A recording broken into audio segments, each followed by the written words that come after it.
자, 수요일 곤유부 이 시간 특별 편성을 했습니다. 윤석열 대통령이 그제 국무회의에서 전세 사기를 두고 지구 끝까지 찾아가서 엄단하라 이렇게 검경에 주문한 바가 있습니다. 그야말로 안전하고 안락해야 할 집까지 왜 악질 중범죄의 대상이 됐는지, 서민의 전 재산을 상대로 하는 이 전세 사기 막을 방법은 없는 것인지 오늘 민주당 권지웅 전세 사기 고충 센터장과 함께 이야기 나눠보겠습니다. 어서 오십시오. 네, 안녕하세요. 지난 4월에 저희가 곤유부에서 만났어요. 네, 그때 맞습니다. 전세 사기 이슈로 출연을 하셨고, 그 이후에 이제 정당 차원에서 전세 사기 고충 센터 장을 맡게 되셨습니다. 네. 그러니까 어떤 활동을 하게 되는 겁니까? 일단 전세 사기 피해자분들이 관련한 제도를 이용하시면서 답답함을 느낄 때 말할 곳이 없습니다. 예. 물론 이제 그 피해자분이 정치권과 직접적으로 연결돼 있을 경우에 그렇게 이야기하지만 보통의 경우 그렇지 않지 않습니까? 그렇죠. 예. 그러면 이제 고충센터로 접수를 해주시면 저희가 1000건 정도 받았어요. 전국에. 그럼 거기에서 이제 분류를 해서 이 문제는 어떻게 처리하고 있다. 이 문제는 다음과 같이 하겠다. 그리고 뭐 인터뷰를 하기도 하고 강서에 피해 조사를 직접 하기도 했었습니다. 예. 그런 일들을 해오고 있습니다. 네. 지금 강서 얘기를 해주셨는데, 네. 그 인천 얘기가 있었고, 네. 뭐 요즘 수원, 대전, 그렇죠. 뭐 여기저기 막 퍼져나가는 것 같아요. 네. 직접 보고 들은 이 피해자들 어떤 부분을 가장 많이 호소하던가요? 기본적으로 지금 이 이야기가 작년 4월부터 나왔던 이야기입니다. 네. 그런데 일단 피해자가 된 분들은 피해자가 되고도, 그리고 정부가 말하는 어떤 피해자로 인정받아도 사실 사용할 수 있는 정책이 없구나. 이런 것들에 좀 답답해 하시고요. 그리고 제가 최근에 이제 대전에 가서 피해자분들과 간담회를 했는데 거기에는 불과 2달 전에 계약을 했는데 네. 그분이 또 전세 사기 피해를 당한 거예요. 아. 그러니까 이게 이제 되게 심각한 문제고 뭔가 재발 방지 대책이 이루어져야 된다는 합의는 있지만 실질적으로 그렇지 못한 겁니다.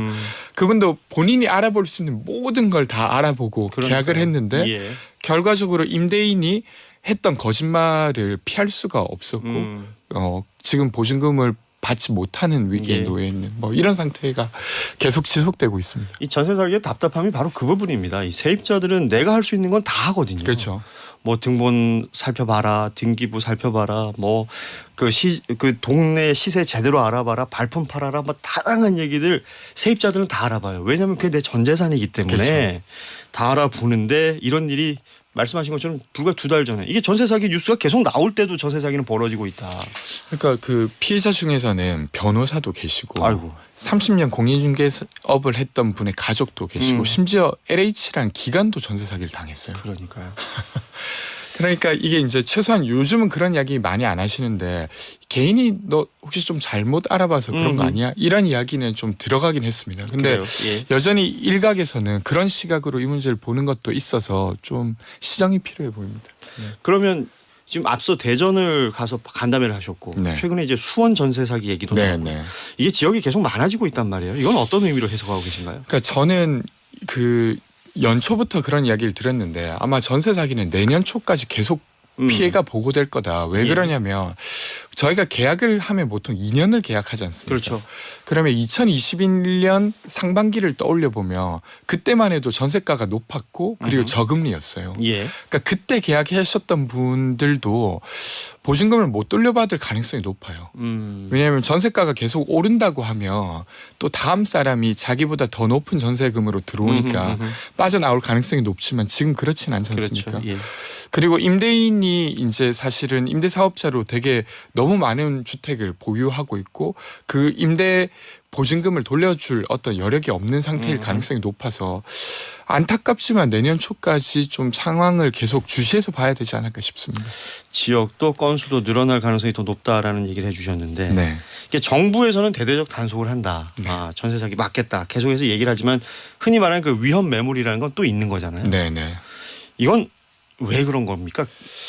그러니까 사실은 정부에서 대대적 단속을 한다고 하는 건 피해자들이 신고한 건을 잘 처리한다는 겁니다. 그러니까 신고를 받으면 그것들 모아서 수사하고 기소하고 예. 그리고 그것을 종합해서 발표하고 이런다는 것이지 위험할 것 같은 것을 사전에 어떤 점검한다거나 이런 개념이 아닙니다. 아하. 제가 지금 30일째 1인 시위를 하고 있어요. 예. 내용은 뭐냐면 전세 사기 피해 조사를 해야 된다. 그러니까 뭔가 위험을 느끼고 있다고 느끼는 사람이나 아니면 정말로 피해자나 이런 사람들의 처지나 상황 규모가 어떤지 정부 차원에서 조사를 해야 된다.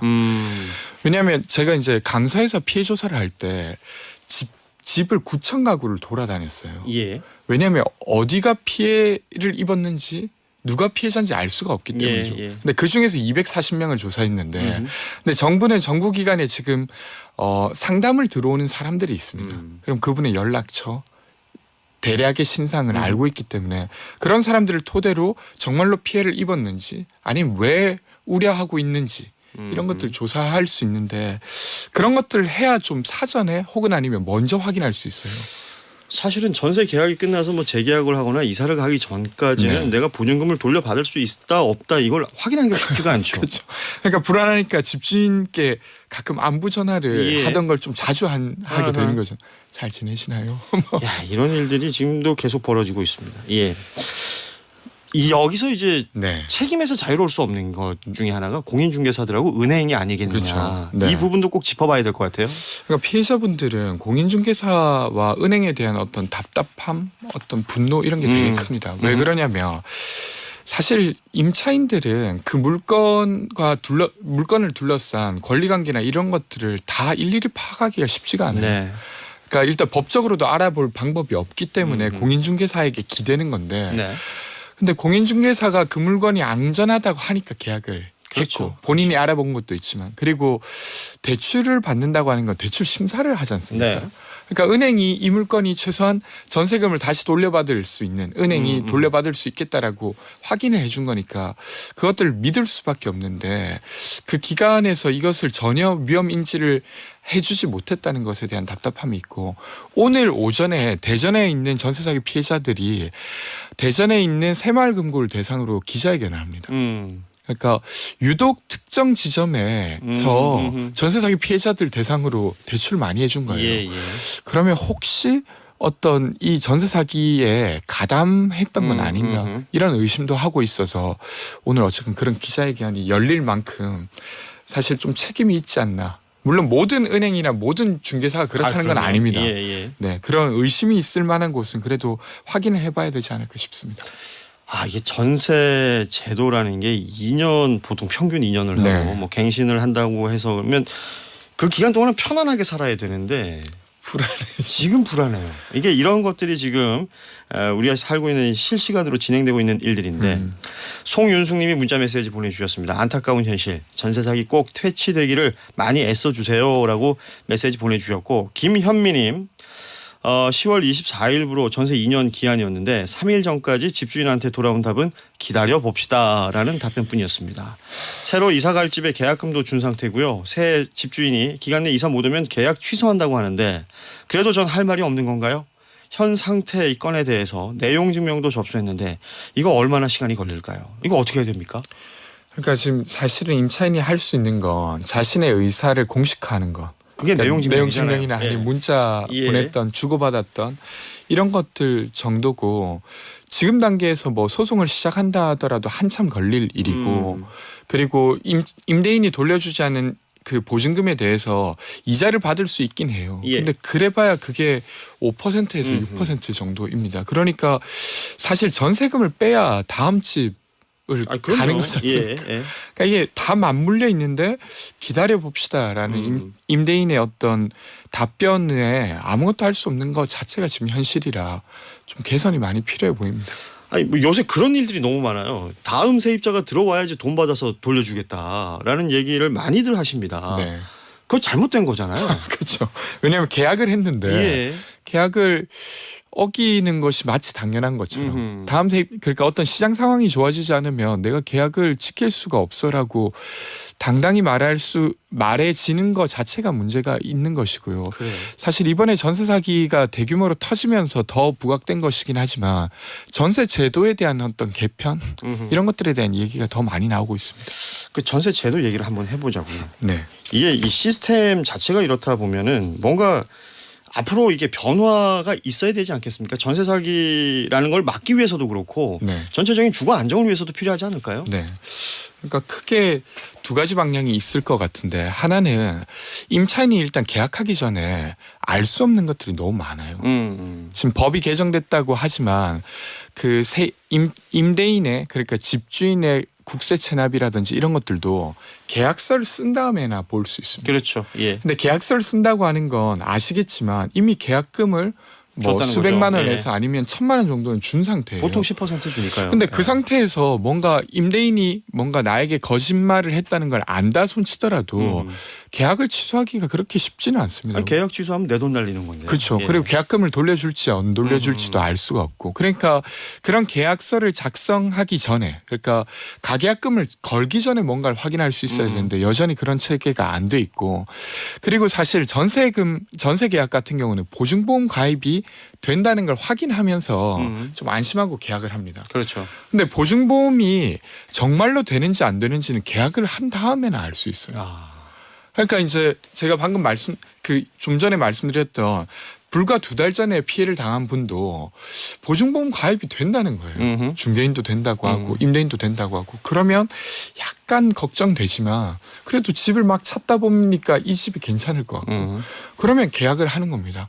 근데 계약을 한 다음에 나 알게 되는 거죠.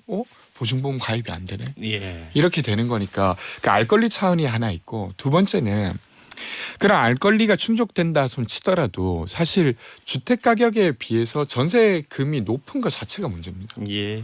그래서 지금은 그러니까 주택 가격이 2억이면 전세금이 1억 8천 그러니까 예. 전세가율이 90%가 넘는 주택이 허다한 상태예요. 그러니까 이런 것들을 좀 구조적으로 낮춰야 되는데 그건 낮출 수가 있습니다. 그러니까 전세 대출이나 전세 보증보험은 다 사실은 정부가 보증을 서서 예. 가능한 거거든요. 그렇죠. 그래서 정부의 정책을 조금 견인하면 시장에서 자연스럽게 전세가율을 낮출 수 있을 거라고 봅니다.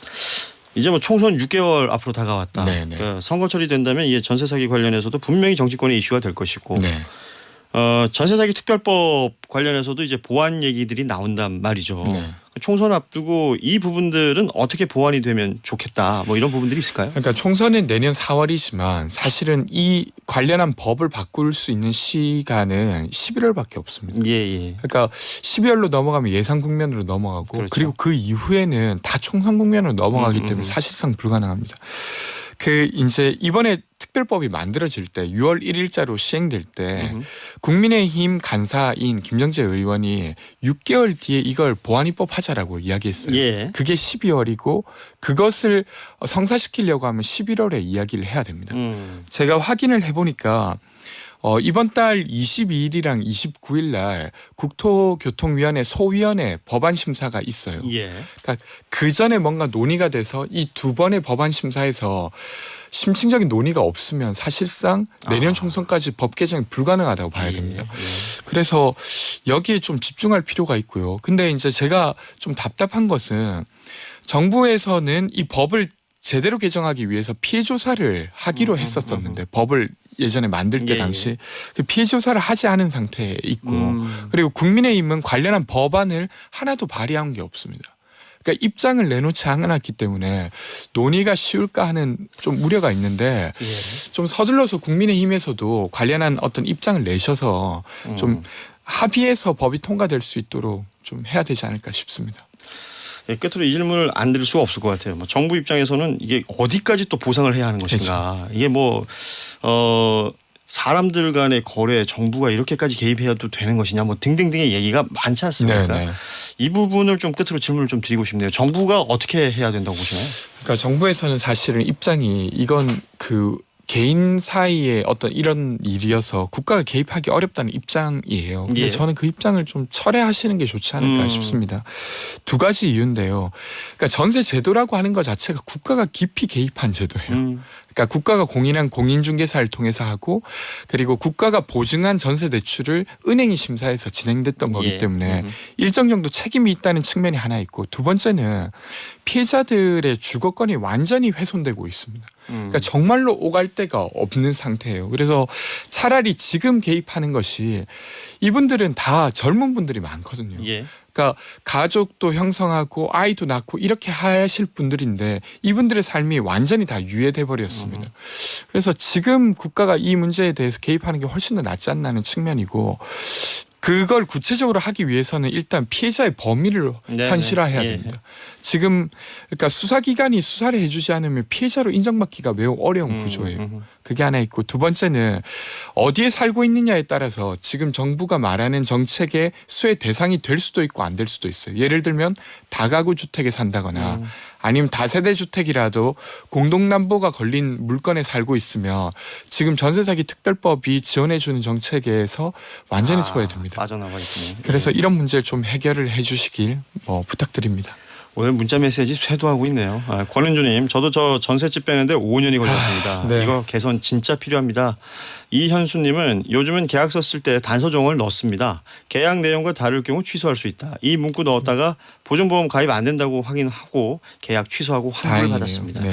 이런 내용들을 하나씩 그 권리를 스스로 찾아야 되겠는데 앞서 얘기해 주셨지만 이게 최근에 보면 어떤 처방에 대한 이야기만 나오는 것 같은데 처방에 앞서서 꼭 필요한 게 제대로 된 진단이 아닐까 싶어요. 네. 예. 오늘 전세 사기 관련된 이야기 특별 편성에서 함께 나눠봤습니다. 지금까지 민주당 전세 사기 고충 센터장 권지웅 센터장이었습니다. 고맙습니다. 고맙습니다. 자.